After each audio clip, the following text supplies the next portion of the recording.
அந்த கிராமத்தை எல்லாரும் முட்டாள்களின் கிராமம் என்றே அழைத்து வந்தனர். காரணம், அந்த கிராமத்தில் இருந்த மக்கள் முட்டாள்களாகவே இருந்தார்கள்.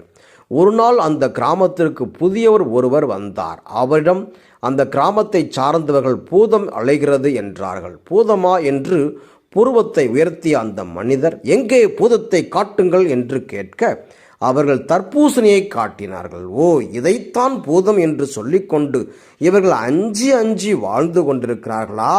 இதை வைத்தே நாம் பெரிய லாபம் ஈட்டலாம் என்று மனத்தில் நினைத்து கொண்டு அவர் தர்பூசணியை எடுத்து அதை உண்டு அதைவிடவும் தான் வல்லவன் என்று காட்டினார்.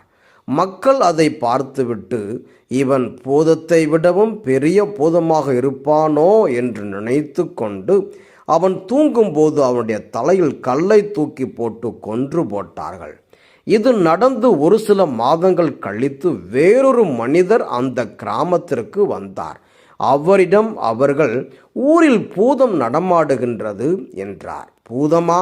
அதை பார்க்க வேண்டுமே என்று அவர் கேட்டபோது அவர்கள் தர்பூசணியை காட்டினார்கள். இதைத்தான் இவர்கள் பூதம் என்று சொல்லிக் கொண்டிருக்கிறார்களா என்று உள்ளுக்குள் நினைத்து கொண்டு அவர்களுக்கு அவர், தர்பூசணி என்றால் உடலுக்கு ஆற்றல் அளிக்கும் ஒரு வகையான பழம், அதை கண்டு அஞ்ச தேவையில்லை என்று சொல்லி அறிவொளி ஏற்றினார். இதனால் மக்கள் அவரை தெய்வமாக வணங்கத் தொடங்கினார்கள். ஆம், தர்பூசணியை வைத்து மக்களை ஏமாற்ற நினைத்தவன் கொல்லப்பட்டான்.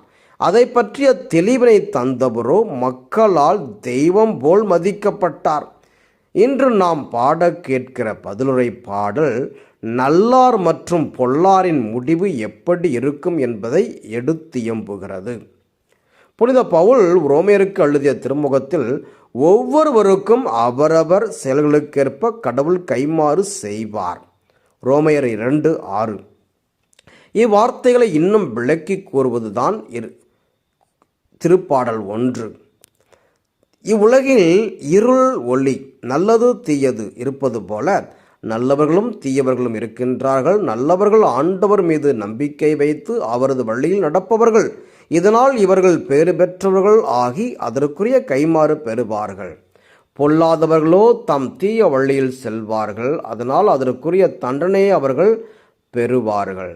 இத்தகைய செய்தியை உணர்த்தும் திருப்பாடல் 1, நமது செயல்கள் கடவுளுக்கு ஏற்றவையாய் இருந்தால் கடவுளிடமிருந்து நிச்சயம் கைமாறு பெறுவோம். சிந்தனைக்கு, நல்லவர்கள் துன்புறலாம், ஆனால் கடவுளால் கைவிடப்படுவதில்லை. நம்முடைய வழிகளை ஆண்டோடம் ஒப்படைத்து வாழும்போது ஆண்டு